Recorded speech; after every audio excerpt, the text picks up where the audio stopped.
on this Monday, August 12th. I'm Susan Richard. Here's what's happening.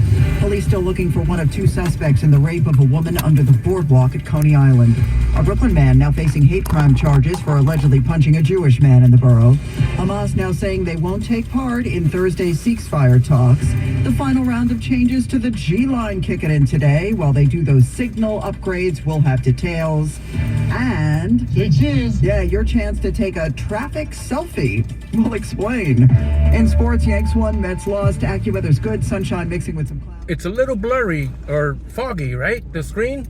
Winds news time 7:01. Traffic and transit. Oh, you just overturned a little bit, but it's actually an overturned dump truck. Where? On the eastbound across the Bronx, exit ramp to Jigan. That exit ramp is completely blocked with That's better. an 18-wheel dump truck that was carrying scrap metal. There's no squeaking by on this one, no shoulder that's open. All lanes are completely blocked, and all the contents, that scrap metal, has to be removed from the cross Bronx ramp to the Jigan before this tractor trailer can even be uplifted.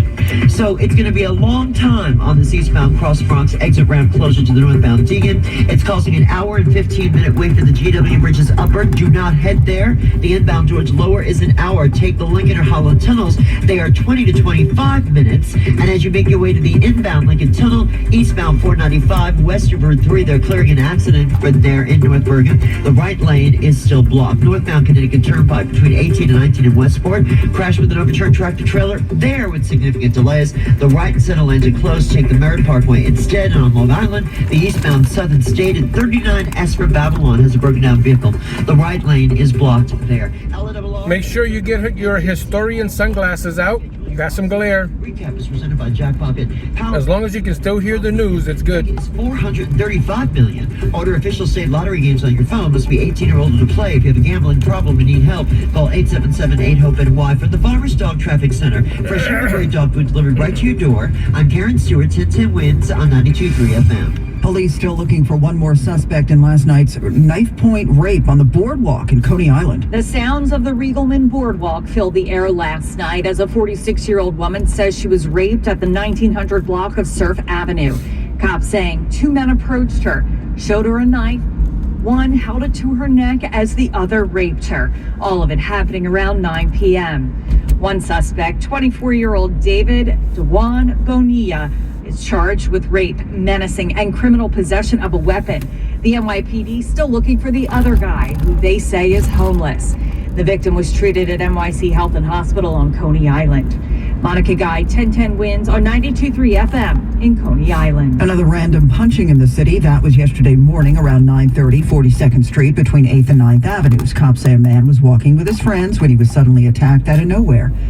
The friends pounced the suspect, 49-year-old Norman Nelson. He's now charged with assault. Meantime, police say he's the same guy who used a milk crate to attack an 81-year-old last week.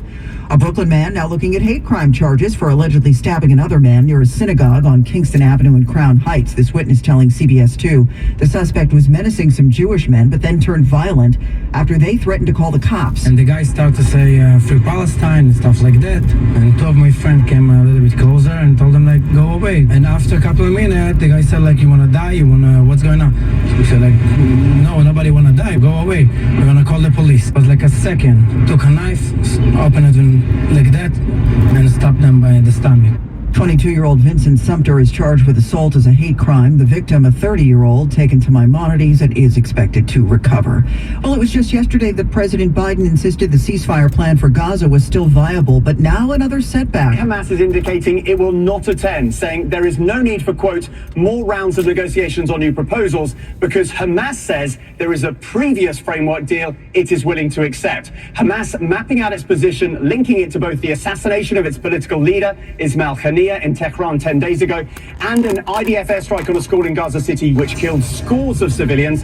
The IDF saying they took out 20 terrorists. That's correspondent Tom Sufi Burge. So now the fate of Thursday's ceasefire talks is up in the air. As the diplomats scramble, the United States is upping its military presence in the region. The Pentagon on Sunday announced more muscle movements of forces to the Middle East ahead of a potential attack on Israel from Iran and Iran-backed groups. Secretary Austin told his Israeli counterpart that the USS Abraham Lincoln aircraft carrier, with its sophisticated F-35 jets, will accelerate its transit to the Middle East, and that the guided missile submarine USS Georgia will also head that way.